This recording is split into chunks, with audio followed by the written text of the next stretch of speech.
Hey, so I figured it might be time for an update. I'm on post-op day 2, so my surgery was on Thursday. It's now Saturday. Um, I had a couple great developments. Slept pretty well. We've been. I was on the PCA pump, but I had 2 IVs infiltrate. So we had to switch off to oral medications, and I gotta say that actually, I don't know whether it was just my body getting better or whether that worked a lot better, but that helped. Um, I'm noticing too how I'm not totally snowed when I'm talking, and I can think about what I'm gonna say next. Um, but I slept really well, which helped.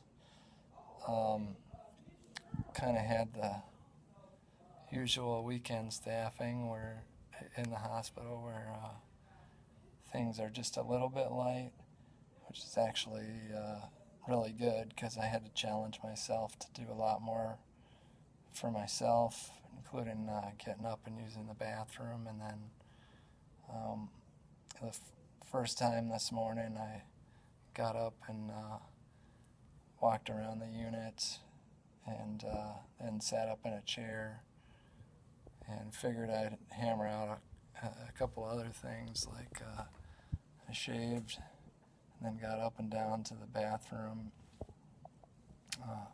Still haven't had a bowel movement, which is the biggest thing we're waiting here is for me to kind of gain return of bowel function at least, so I'm like passing gas more reliably.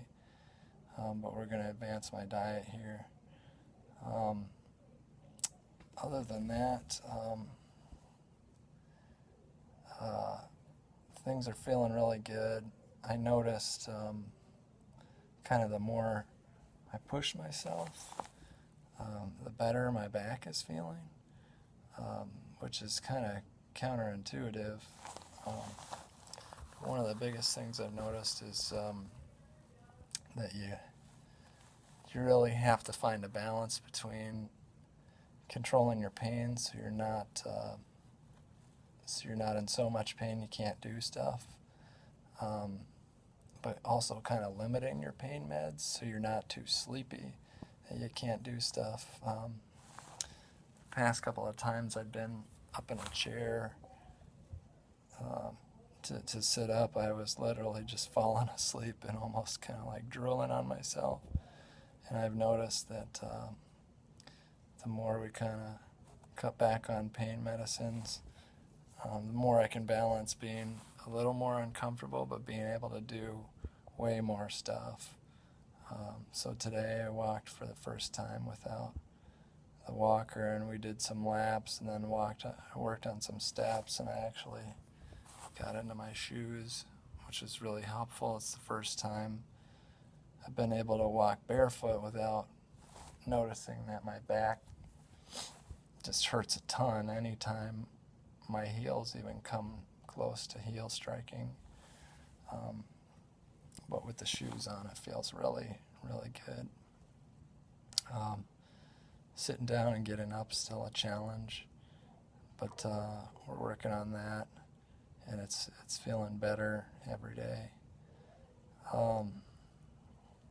Yeah, other than that, it just feels kind of like a switch flipped right around today after I got some really good sleep, and once I realized that like I needed to get out of bed as much as possible, then the pain's been much more manageable, and I haven't been needing as many pain medications. Also, it's been great that the IVs infiltrated and I could get off of that. Gosh, what else? Yeah, I think the only downside is I was hoping maybe to leave by today, but I've got a really good team that doesn't want to rush me out of here, and they don't want me going back to having a regular diet when my bowels can't handle it yet. So I may leave by the end of today. I may leave by tomorrow we'll see. Anyway, I've been able to sleep on my sides, which is nice. Laying on my back still causes a decent amount of pain. Other things I found out, I think I'll probably link one of the last videos. I actually don't have a titanium cage in between my vertebrae. It's just allograft bone, which I mean, you can tell how confusing the process is. I'm in the medical field and I didn't fully understand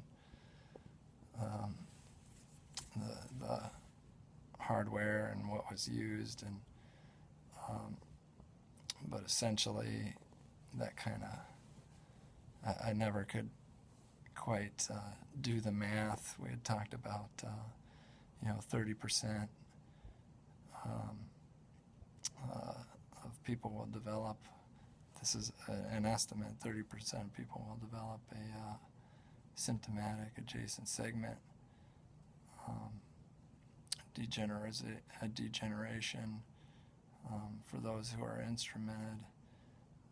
And I had always received the quote that it was more like 10%, and that 1 to 2% would require surgery after that. What I didn't put together was that my method is barely instrumented. So all I have is just 2 tiny screws through the facets. I don't have a cage, so maybe that's what kind of makes a difference. But all in all, it's still really a guessing game as far as whether there's going to be adjacent segment degeneration. Hello. Anyway, I'll plan to keep updating things with this. This blog's been pretty helpful. I hope that it at least can help some other people. And I think, again, my biggest advice for people is, if you're thinking about it, it's going to be on you to help get yourself better, to prepare yourself for the surgery and be in as good shape as possible, to do it for the right reasons, and not expect that this is some miracle cure, and then be ready to work really, really freaking hard afterward. So we're still kind of working on the working hard part afterward. So hope it helps. I'll probably look at posting a video when I first get home, and I think that'll be actually really challenging because I'm a taller guy. We don't have a whole lot of tall chairs, and our couches those are really tough to get in and out of.